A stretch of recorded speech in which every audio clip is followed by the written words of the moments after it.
히브리서 11장 28절 말씀 같이 읽습니다. 믿음으로 유월절과 피 뿌리는 예식을 정하였으니 이는 장자를 멸하는 자로 그들을 건드리지 않게 하려 한 것이며. 아멘. 히브리서 79번째 시간입니다. 밖에서 안으로입니다.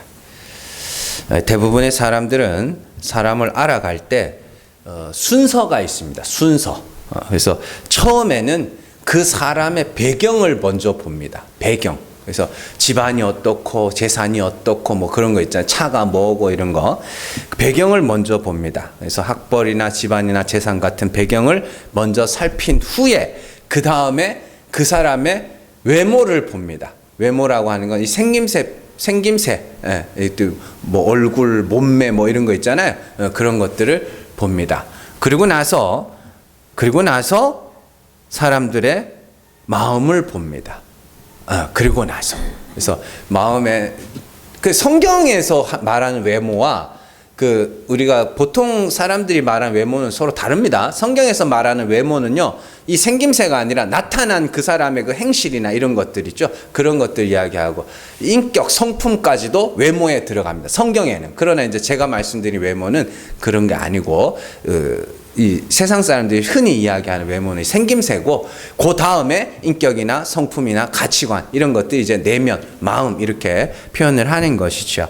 자, 그러니까 이를 한마디로 요약하면 이렇게 됩니다. 사람이 사람을 알아갈 때 외부에서부터 순서가 그래요. 외부에서부터 내부로 들어간다는 것을 우리가 알 수 있습니다. 어렵게 생각할 거 없이 결혼하는 거 생각하시면 됩니다. 우리가 이렇게 결혼할 대상을 찾을 때 제일 먼저 뭘 보냐면 사실은 그 사람을 보지 않습니다. 대부분은 배경을 먼저 봅니다. 그래서 선 볼 때도 뭐 하는 사람이야? 집안은 어때? 이런 걸 먼저 물어보죠. 그 배경을 먼저 보고 난 다음에 배경에서 통과하면 그 사람하고 뭐 하는 거야? 만나죠. 만나가지고 그 사람의 생김새를 보는 겁니다. 그리고 나서 그 다음에 그 사람의 인격이나 성품이나 이런 가치관이나 이런 것들을 보고, 그래서 3차 테스트를 통과하면 비로소 결혼을 하게 되는 그런 일들이 있게 되는 것이죠. 자, 이는 사람을 알아가는 거의 모든 과정에서 적용되는 원리죠. 그리고 이게 참 재밌는 게 여러분들이 잘 아실 테지만 잘 한번 기억을 더듬어 보시면 잠깐 만날 사람일수록 외부적인 것을 보게 되고요. 오래 만난 사람일수록 내부적인 것을 보게 됩니다. 그래서 우리가 배경이 하나 싹 사라지면 사람들이 싹 걸러지는 이유가 뭐냐면 그 사람들은 나와 잠깐 만날 사람들이었고 그냥 내 배경을 보고 있던 사람들. 그래서 배경을 보고 배경에 의해서 내게 붙어 있던 사람들은 내 배경이 없어지면 그 사람들도 없어지는 것이고, 내 외모가 만약에 이제 뭐 망가지면 어떻게 되는 거예요? 그 외모를 보고 있던 사람들도 떨어져 나가게 되는 거죠. 그리고 결국에 남는 것은 뭐예요? 내 마음을 보고 산 사람들. 그래서 여러분들의 가족이 그렇게 중요한 겁니다. 내 마음을 보고 산 사람들이기 때문이죠. 자, 근데요, 이게 제가 이 말씀을 왜 드리냐면 성경에도 이런 원리, 이런 순서가 나옵니다. 오늘 그거 살펴볼 거거든요. 오늘 말씀해 보시면 유월절과 피 뿌리는 예식에 대해서 나오죠. 근데 출애굽기에 보시면 유월절에 양의 피를 문과 문설주에 바릅니다. 문과 문설주, 그냥 문에 발라요. 이렇게 문에 양의 피를 막 바릅니다. 그리고 그 다음에 그 피를요, 사람에게 뿌립니다. 네. 자, 레위기 8장 30절 말씀 같이 읽습니다. 모세가 관유와 제단 위에 피를 가져다가 아론과 그의 옷과 그의 아들들과 그의 아들들의 옷에 뿌려서 아론과 그의 옷과 그의 아들들과 그의 아들들의 옷을 거룩하게 하고. 출애굽기 24장 8절 말씀 같이 읽습니다. 모세가 그 피를 가지고 백성에게 뿌리며 이르되 이는 여호와께서 이 모든 말씀에 대하여 너희와 세우신 언약의 피니라. 아멘. 자, 유월절에는 그 피를 문에다가 이렇게 발랐죠. 그런데 광야에서는 어떻게 해요? 그 피를 사람들에게 뿌리죠. 그 제사장들에게도 피를 뿌리죠. 그렇죠. 자, 그 다음에는 마음에 뿌린다고 이야기를 합니다. 네. 자, 히브리서 10장 21절에서 22절 말씀 같이 읽습니다. 또 하나님의 집 다스리는 큰 제사장이 계심에 우리가 마음의 뿌림을 받아 악한 양심으로부터 벗어나고 몸은 맑은 물로 씻음을 받았으니 참 마음과 온전한 믿음으로 하나님께 나아가자. 베드로전서 1장 2절 말씀 같이 읽습니다. 곧 하나님 아버지의 미리 아심을 따라 성령이 거룩하게 하심으로 순종함과 예수 그리스도의 피 뿌림을 얻기 위하여 택하심을 받은 자들에게 편지하노니 은혜와 평강이 너희에게 더욱 많을지어다. 아멘. 보세요. 구약에서는 내 밖에 있는 문에서 발라지고 그 다음에 사람에게 발라지고 그 다음에 어떻게 해요? 마음에 뿌림을 받는다. 이렇게 되어 있죠. 순서가 그래요. 순서가. 자, 이 순서를 잘 기억하셔야 됩니다. 이런 모습은요. 먹는 계명에서도 나옵니다. 먹을 수 있는 것과 먹지 못할 것들이 이렇게 율법의 계명들 하죠. 그 율법에 보시면은 먹는 것과 먹지 말아야 하는 계명을 주시는데 그건 뭐냐면 먹는 것은 정한 것, 먹지 못할 것은 부정한 것이거든요. 근데 이게 왜 그렇게 나눴어요? 뭘 가지고? 기준이 있습니다. 기준이 있는데 그 기준이 뭐냐면 결국에는 요걸 통해서 너희가 정한 게 뭔지를 알아야 돼. 요걸 통해서 부정한 게 뭔지를 알아야 돼. 그걸 설명하는 거예요. 먹는 것을 통해서. 무슨 뭔지 아시겠죠? 자, 이래요. 짐승의 경우에는 쪽이 갈라지고 되새김질을 하는 짐승이라야 정한 짐승입니다. 그리고 수중생물의 경우, 생선들이죠. 비늘이 있고 지느러미가 있어야 정한 겁니다. 그게 없으면 부정한 거예요. 또한 곤충의 경우에는 뛰는 다리가 있고 날개가 있는 것이 정한 것이며 그것이 없는 것은 부정한 것입니다. 자, 성경 볼게요. 레위기 11장 3절 말씀 같이 읽습니다. 모든 짐승 중 굽이 갈라져 쪽발이 되고 새김질하는 것은 너희가 먹되. 레위기 11장 12절 같이 읽습니다. 수중 생물에 지느러미와 비늘 없는 것은 너희가 혐오할 것이니라. 레위기 11장 21절 같이 읽습니다. 다만 날개가 있고 네 발로 기어다니는 모든 곤충 중에 그 발에 뛰는 다리가 있어서 땅에서 뛰는 것은 너희가 먹을지니. 아멘. 여러분들, 근데 여기서 레위기 11장 21절에서 한번 잘 생각을 해보세요. 네 발 달린 곤충 본 적 있으세요? 아니, 사람이 끊어낸 거 말고 사람이 뜯은 거 말고 네 발 달린 곤충 있는 거 보셨어요? 없습니다. 뭐 제가 다 아는 건 아니지만 적어도 우리가 분류하는 곤충은 다리가 몇 개예요? 6개. 곤충은 6개입니다. 날개는 2쌍이고 그렇게 되죠. 그러니까 제가 이게 옛날에 이걸 보면 다리가 4개?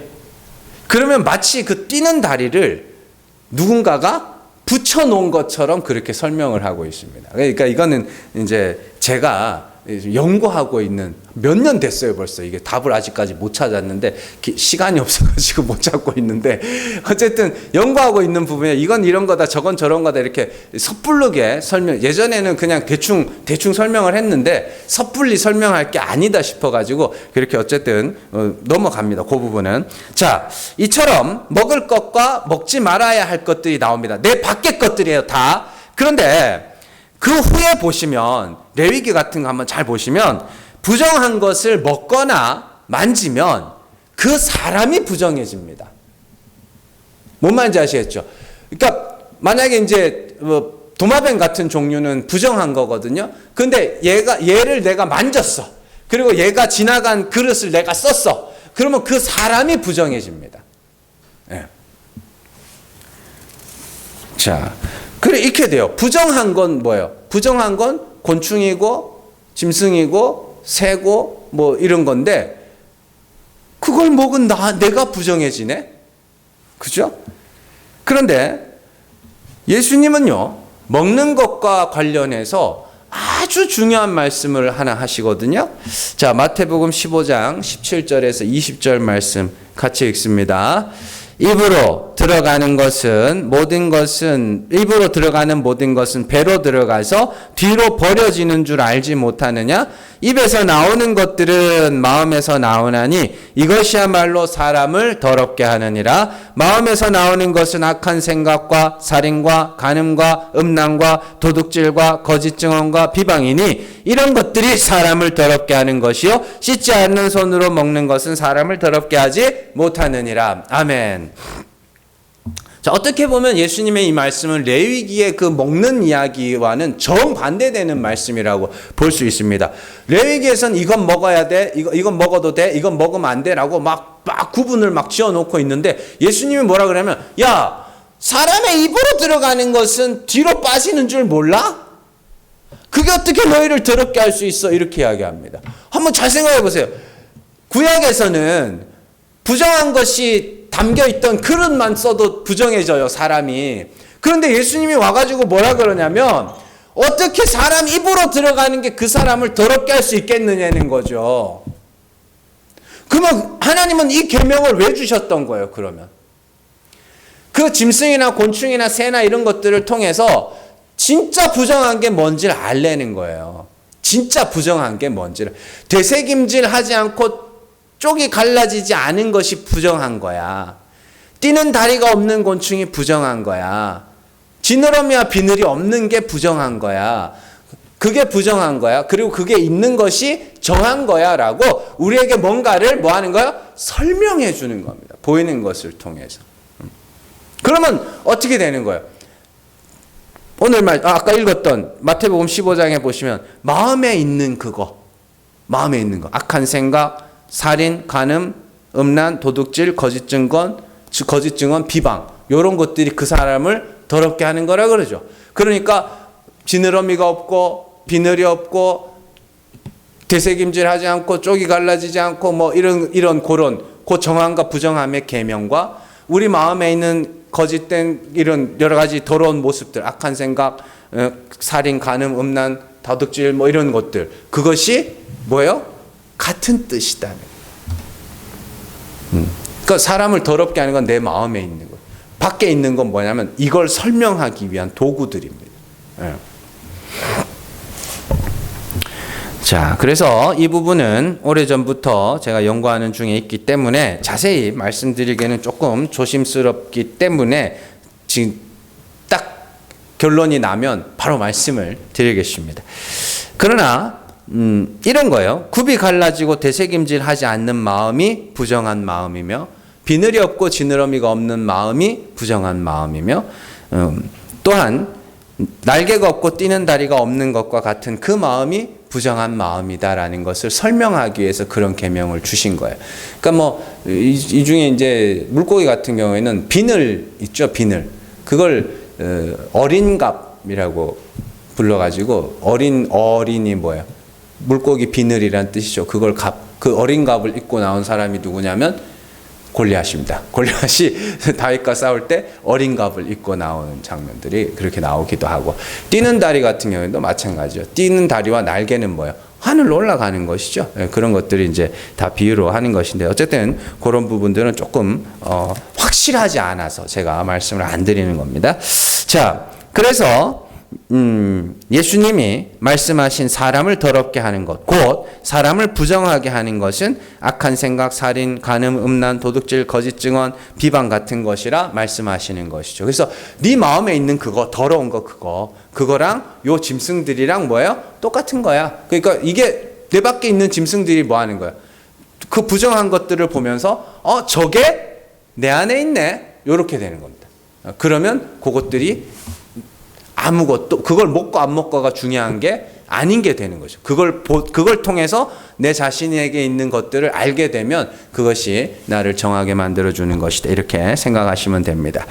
자, 그러니까 계속해서 제가 설명드리는 게 뭐예요? 밖의 것과 그 다음 내 안에. 이렇게 계속 그렇게 설명을 드리고 있는 겁니다. 그렇다면 왜 성경은 이런 것으로 말씀을 하는가? 간단해요. 하나님은 뭘 보시는 분이다? 마음을 보시는 분이다. 하나님은 외모를 보시지 않는다. 하나님은 그 사람의 배경을 보시지 않는다. 이 말씀을 지금 드리려고 이렇게 계속 설명을 드리는 거예요. 그래서 하나님은 그 사람의 배경을 중요하게 생각하지 않으며 밖으로 나타난 외모도 중요하게 생각하지 않으며 또한 하나님이 중요하게 여기시는 것은 바로 사람의 마음이다라는 것을 설명을 하기 위해서 계명이 외부에서부터 내부로 이어지는 것을 볼 수 있습니다. 그래서 사도 바울은 나타난 것과 외부적인 것은 아무것도 아니다라고까지 이야기합니다. 고린도전서 8장 8절 말씀 같이 읽습니다. 음식은 우리를 하나님 앞에 내세우지 못하나니 우리가 먹지 않는다고 해서 더 못 사는 것도 아니고 먹는다고 해서 더 잘 사는 것도 아니니라. 아멘. 잘 산다, 못 산다는 게 가난하다, 부자다가 아닙니다. 굿 라이프. 잘한다. 신실하다. 너는 이걸 먹네? 너는 별로 신실하지 않구나. 그걸 나눌 수가 없다. 그래서 요 8장, 고린도전서 8장에 가면 먹는 것은 아무것도 아니라고까지 이야기합니다. 아무것도 아니니까 누군가가 먹는다고 해서 그 사람을 정죄하거나 판단하지도 말고 또 굳이 먹는 걸 갖고 다른 사람들에게 상처 줄 필요도 없고, 그러니까 정말로 못 끊겠으면 제가 자주 말씀드리죠. 어떻게 하라고요? 그럼 몰래 하시라고. 들키지 마시라고. 그러잖아요. 그런 이야기를 하는 거예요. 그리고 이해할 수 있는 사람 앞에서는 어떻게 해요? 괜찮고 이렇게 되는 것이죠. 그러니까 중요한 건 음식이 우리를 부정하게도 하지 못하고 정하게도 하지 못한다는 이야기입니다. 예수님의 말씀과 사도 바울의 말씀이 어때요? 같죠? 예수님도 사람의 입으로 들어가는 것은 입으로 들어가서 뒤로 나가는 줄 알지 못하느냐? 입으로 들어가는 것이 그 사람을 더럽게 할 수 없다. 그 사람을 더럽게 하는 건 그 마음에 있는 거야. 그러면 사도 바울도 똑같잖아요. 음식은 우리를 하나님 앞에 내세우지 못한다.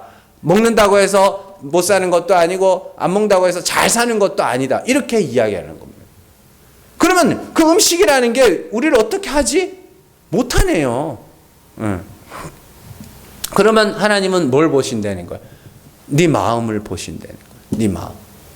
그러니까 사실은 이게 참 제가 아까 전에 말씀드린 게 그래요.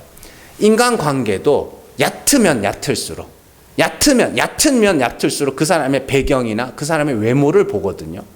근데 깊으면 깊을수록 그 사람의 마음을 본다고요. 그렇잖아요. 그래서 남자들 같은 경우에는 진짜 친한 친구들 둘이 만나잖아요. 별말 안 해요. 가타부타 말 안 해요. 그냥 가서 앉아가지고 그냥 밥 먹고 잘 사냐? 잘 사냐? 이런 말도 안 하죠. 그리고 친구가 이렇게 다치거나 병원에 가잖아요. 예전에 제 친구가 입원을 한번 한 적이 있는데 가잖아요. 그러면 가서 뭐해요? 어이구, 이게 어떻게 했냐? 이런 거 안 해요. 놀려요. 뭐 하다 그랬냐? 근데 그렇게 놀려도 그 사람의 마음을 아니까 괜찮은 거예요. 그게 관계가 깊다는 이야기입니다. 그러니까 짓궂은 사람들은 막 가가지고 막 놀려. 기부사하고 있으면 막 가가지고 막 여기다가 장난치고 막 그러잖아요. 그림 그려놓고.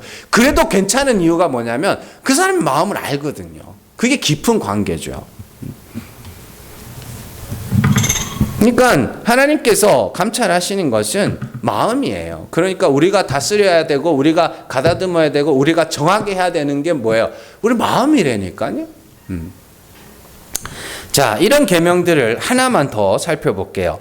성경에 보면 할례라는 계명이 있죠. 할례 잘 아시는 거죠. 그런데 우리가 보통 할례라 그러면 그 남자들의 그 포피를 잘라내는 것만을 할례라고 생각하기 쉽습니다. 그런데 하나님께서 되게 재미있는 할례를 하나 말씀을 하시는데 내 밖의 것들에 대한 할례에 대해서 말씀하신 적이 있어요. 자, 레위기 19장 23절 말씀 같이 읽습니다. 너희가 그 땅에 들어가 각종 과목을 심거든 그 열매는 아직 할례받지 못한 것으로 여기되 곧 3년 동안 너희는 그것을 할례받지 못한 것으로 여겨 먹지 말 것이요. 아멘. 제가 설명을 해드릴게요. 자, 가나안 땅에 들어가서 나무를 심잖아요.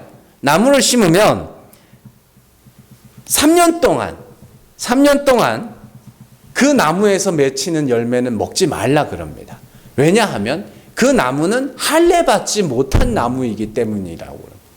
그러면 할례받지 못한 나무는 그럼 할례를 어떻게, 나무를 어떻게, 나무를 어떻게 할례를 받아야 되는 거예요? 할례 받지 못했다는 건, 자, 3년 동안 맺는 열매는 그 나무가 직접 맺는 열매란 뜻입니다. 그리고 3년 이후로 맺는 열매는 하나님께서 맺게 하시는 열매라는 뜻이에요. 그래서 나무에게 할례라는 단어를 붙여서 쓰는 것이죠. 자, 그러니까 나무의 할례를 이야기하죠. 내 밖에 있는 것에 대한 할례를 이야기하고, 그리고 그 후에는 사람의 할례가 나오죠. 우리가 잘 아는 바와 같이 아브라함, 이삭, 야곱, 그리고 온 이스라엘 백성들은 다 나면서 8일 만에 할례를 받아야 되는 그런 계명들이 있었죠. 그러니까 나무의 할례, 사람의 할례. 그 다음은 뭐겠어요? 마음의 할례.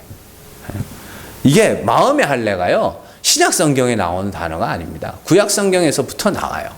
신명기 10장 16절 말씀 같이 읽습니다. 그러므로 너희는 마음의 할례를 행하고 다시는 목을 곧게 하지 말라. 아멘. 로마서 2장 28절에서 29절 같이 읽습니다.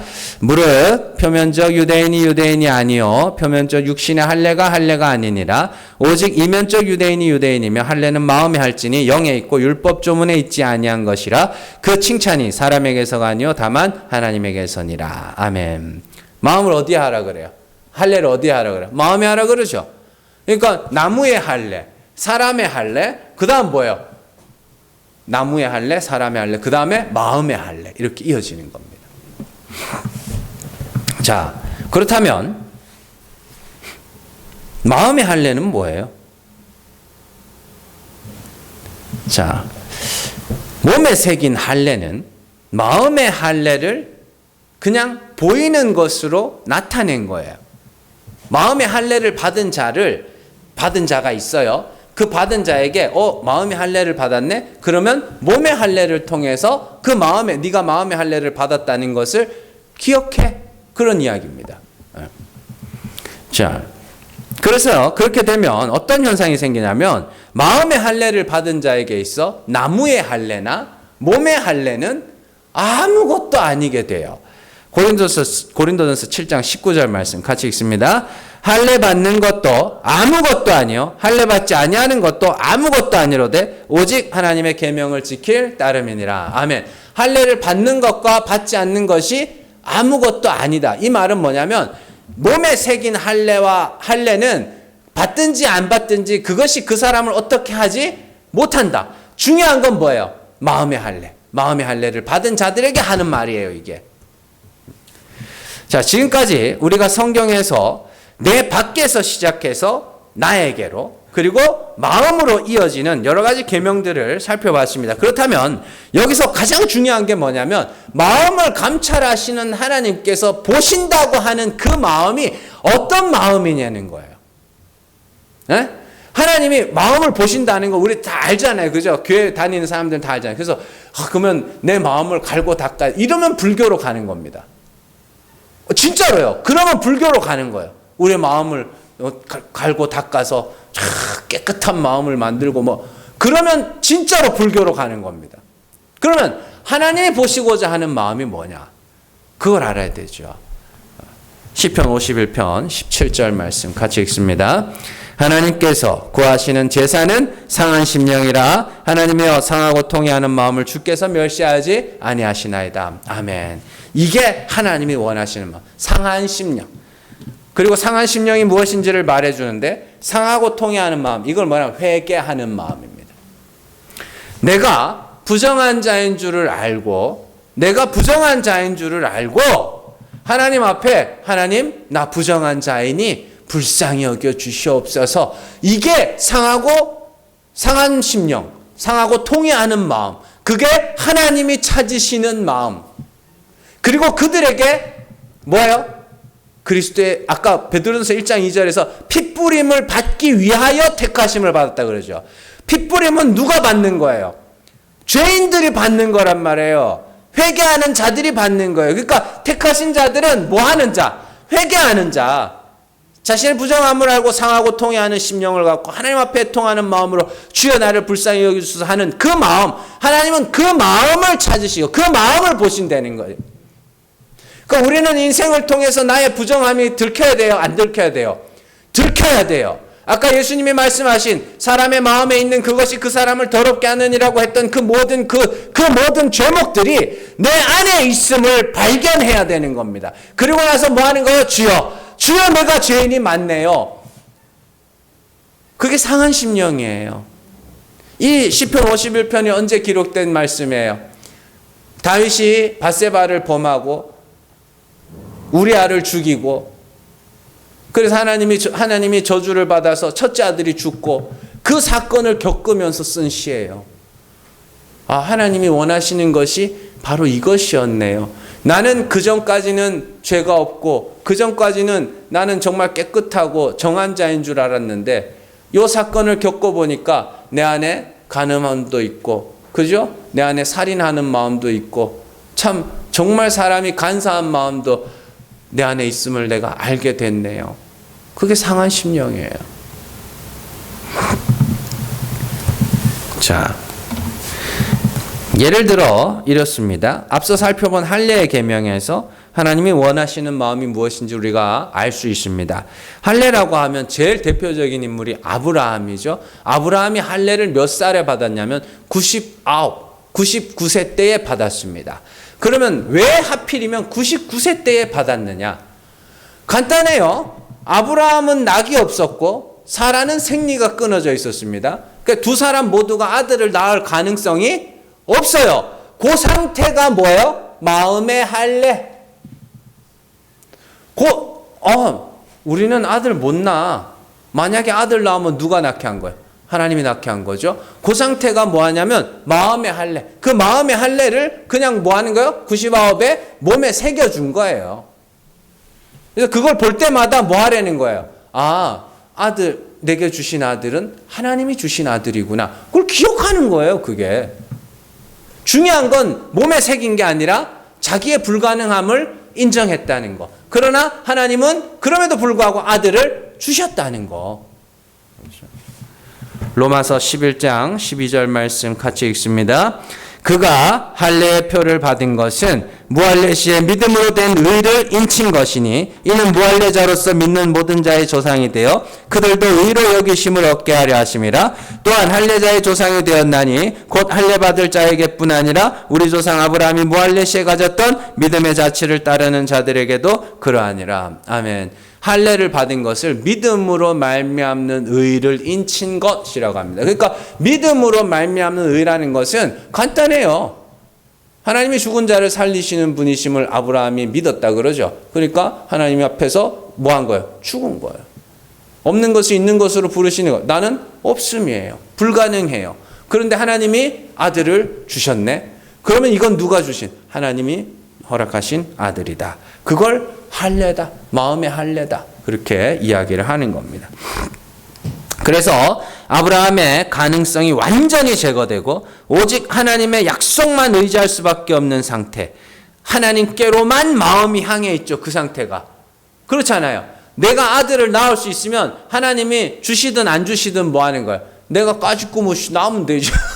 그렇게 될 거 아닙니까? 성경에 불임 여성이 많이 나오는 이유가 그 이유예요. 하나님이 주셨다는 걸 알도록 하기 위해서 불임 여성 이야기가 많이 나오는 겁니다.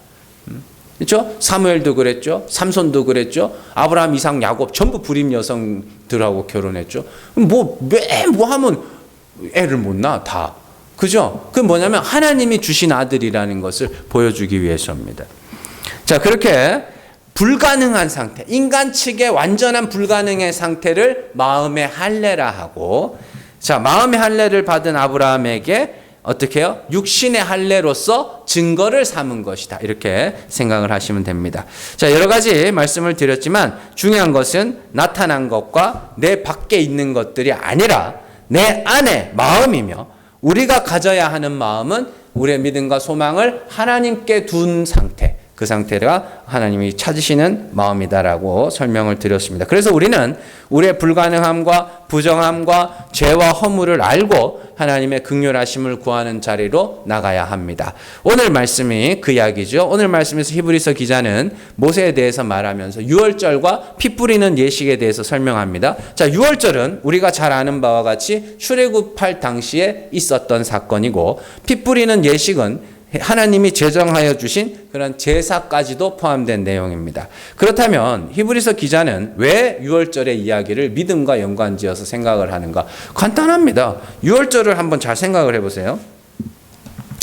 애굽의 모든 장자를 죽이는, 애굽 땅에 있는 모든 장자예요.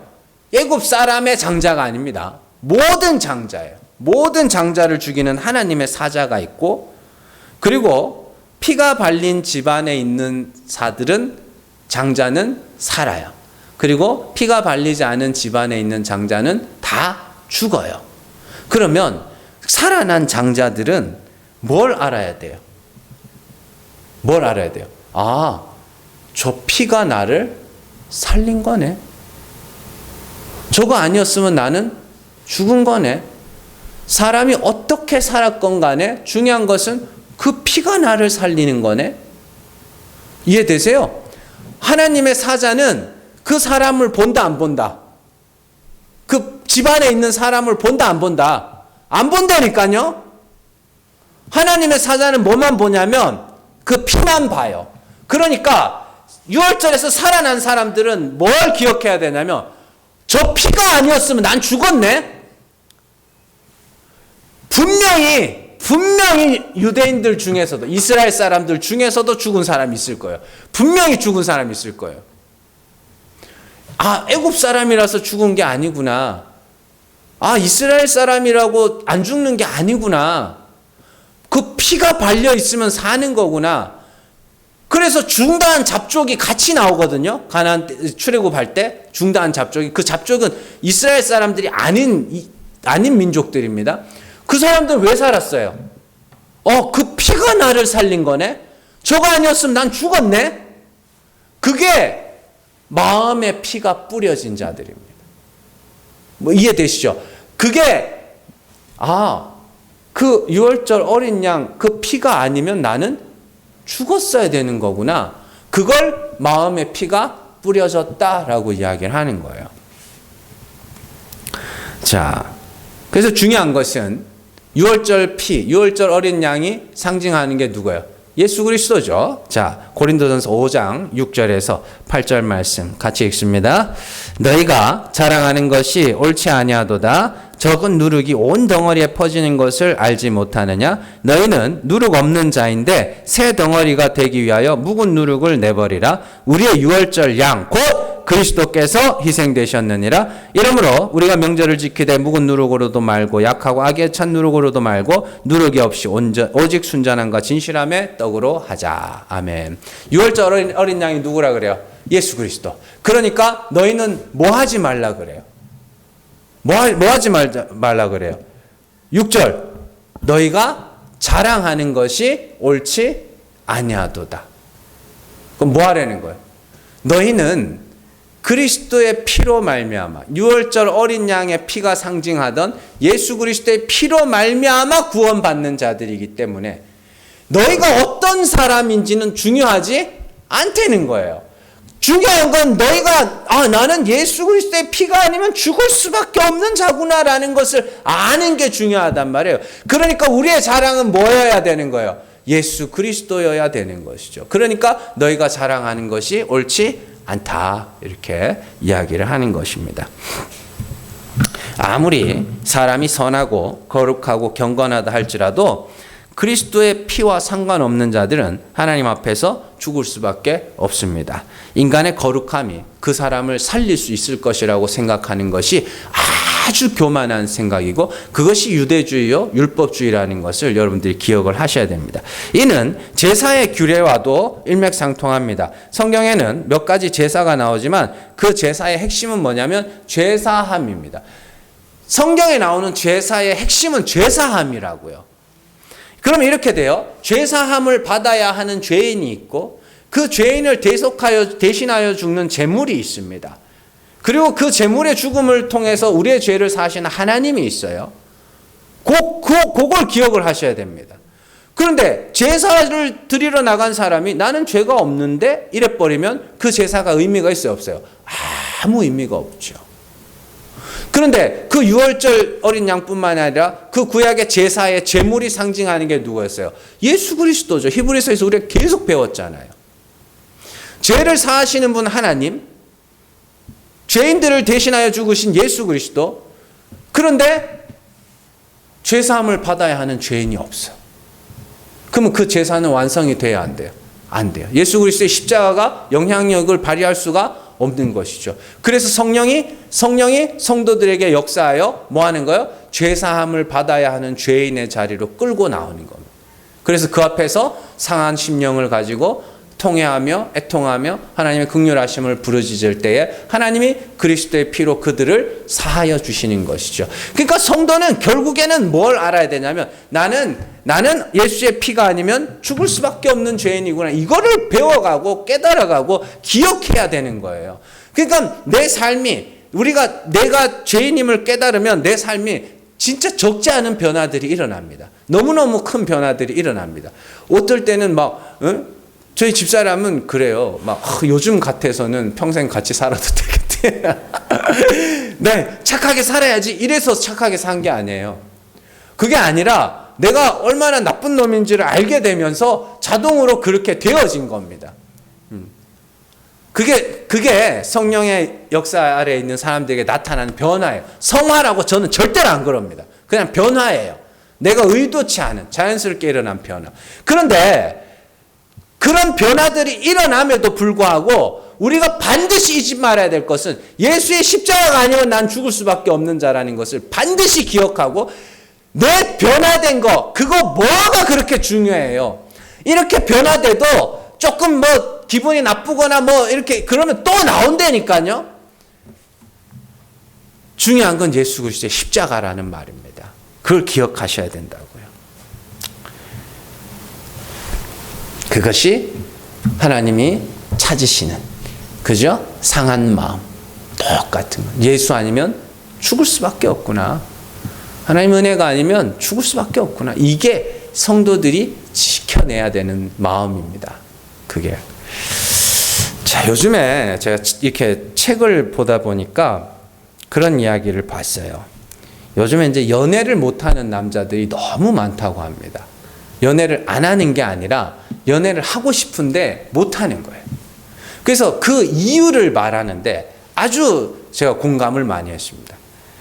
언젠가부터 미디어에서 남성성은 악한 것이라고 규정하기 시작했습니다. 남성성. 그래서 좀 강하고 남자가 좀 이렇게 목소리도 크고 당당하고 이런 거 있잖아요. 좀 이렇게 남 눈치 안 보고 이런 것들. 그런 남성성을 악한 것으로 규정하고, 여러분들 드라마 같은 데 보면 드라마 주인공들이 꼭 뭐 같냐면 기집애 같아요. 남자들이. 정말로 그래요. 그러니까 이게 보면 그걸 보면서, 왜냐하면은요, 그 드라마 작가들이 거의 여자들입니다. 그 여자들이 이런 남자가 있으면 얼마나 좋을까 하고 상상을 한 거예요. 상상을.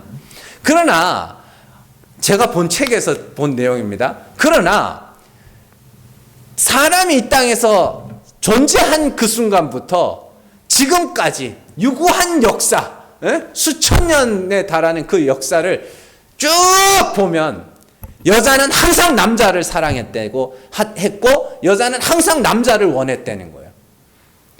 뭔 말인지 아시겠어요? 남자를 원했다는 거예요. 그러면 이렇게 됐죠. 난 남자인데? 정말로 남자냐고. 미디어 같은 데서, 텔레비전 같은 데서 자꾸만 여자 같은, 기집애 같은 남자를 자꾸만 만들어놓으니까 남자들이 저렇게 해야 저게 남자인가? 착각을 하는 거예요. 저게 남자인가? 그래가지고 하여튼 그렇게 만들어 놓고는 남자로 태어났다고 남자가 아니에요. 남자다운 남자가 남자지. 그리고 그 남자다운 남자에게 여자들은 자기도 모르게 매력을 느낀다고 이렇게 이야기를 합니다. 똑같아요. 우리가 교회를 다니고 사람들이 나를 성도라고 부르고, 그죠? 예배에 출석한다고 우리가 성도는 아니에요. 중요한 건 뭐라 그랬어요? 배경이 아니에요. 이 예배당 우리 배경입니다. 사람들이 나를 성도라고 불러주는 것도 내 외모예요? 배경이에요? 그러나 그게 중요한 게 아니라 내 마음이에요. 상한 심령. 예수의 피가 아니면 나는 죽을 수밖에 없구나라는 그 상한 심령을 가진 자. 그들이 진짜 성도입니다. 여러분들, 남자다운 남자, 여자다운 여자, 마찬가지로 성도다운 성도가 되세요. 성도다운 성도는 어떤 사람이냐? 오직 예수 십자가만 자랑하고 오직 하나님의 은혜만을 찬송하고 나는 예수 그리스도의 십자가가 아니면 죽을 수밖에 없는 죄인입니다를 고백하는 그 사람이 진짜 성도입니다. 여러분들, 마음의 핏부림을 얻고 마음의 할례를 얻고 마음의 정함을 받아서 정말로 하나님이 원하시는 상한 심령을 가진 주의 백성들 되시기를 주님의 이름으로 축원합니다. 기도하겠습니다.